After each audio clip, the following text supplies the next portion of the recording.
आजमगढ़ जनपद में दिव्यांग जनशक्तिकरण ट्राईसाइकिल का वितरण कार्यक्रम में पहुंचे बीजेपी सांसद दिनेश यादव निरहुआ ने इंडिया गठबंधन पर जमकर हमला बोला। कहा कि सपा का कोई लक्ष्य नहीं दिख रहा। हमारे तो एक ही कार्यकर्ता को पता है कि हमारे प्रधानमंत्री नरेंद्र मोदी जी हैं और तीसरी बार बनने जा रहे हैं। विपक्षी दलों को पता ही नहीं कि उनका नेता कौन होगा, उनका प्रधानमंत्री कौन होगा, तो वह क्या चुनाव लड़ेंगे। भाजपा सांसद सपा मुखिया अखिलेश यादव पर भी तंज कसा।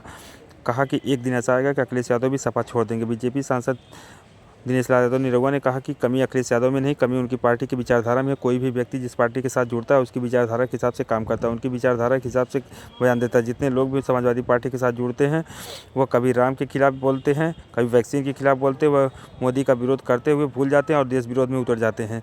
जब उनको यह समझ में आता है कि हम गलत पार्टी से जुड़े हुए हैं, समाजवादी पार्टी मोदी का विरोध नहीं देश का विरोध करने उतरी है, तो सपा का साथ छोड़ देते हैं। भाजपा सांसद ने यह भी कहा कि मुझे लगता है कि एक दिन ऐसा आएगा कि खुद अखिलेश यादव भी सपा छोड़ देंगे और पार्टी समाप्त हो जाएगी।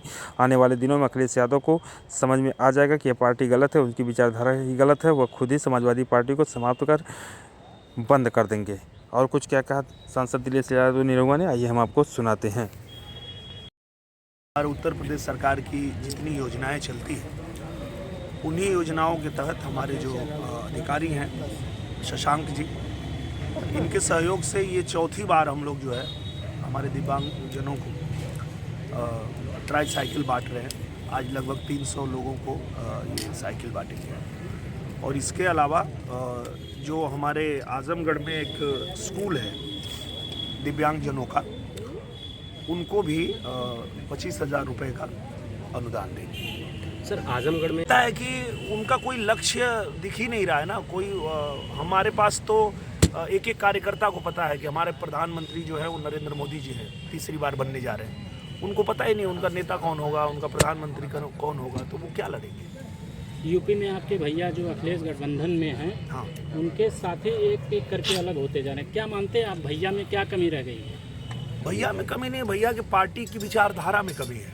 क्या होता है कि कोई भी व्यक्ति जिस पार्टी में होता है, जिस दल में होता है, उसकी विचारधारा के हिसाब से काम करता है, उसकी विचारधारा के हिसाब से बयान देता है। अब आप देखिए कि जितने भी उनके दल में लोग जाते हैं वो कभी राम के खिलाफ बोलते हैं, कभी वैक्सीन के खिलाफ बोलते हैं। वो भूल जाते हैं कि मोदी का विरोध करते करते वो देश के विरोध में उतर जाते हैं। तो इसलिए जब उनको ये समझ में आता है कि ये तो गलत पार्टी है, ये पार्टी मोदी का विरोध करने नहीं बैठी है, तो पूरा देश के विरोध में उतर जाती है। तो इसलिए जिसको भी ये बात समझ में आ जाती है वो उस पार्टी को तुरंत छोड़ देता है। और मुझे लगता है कि एक दिन ऐसा भी आएगा जब खुद अखिलेश यादव ही वो पार्टी छोड़ देंगे और वो पार्टी ही खत्म हो जाएगी।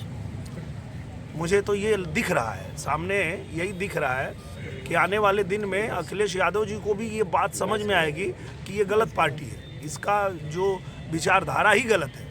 वो अपने आप भी उस पार्टी को समाप्तवादी बना के ख़त्म करके और बंद कर देंगे। Thank you. Thank you.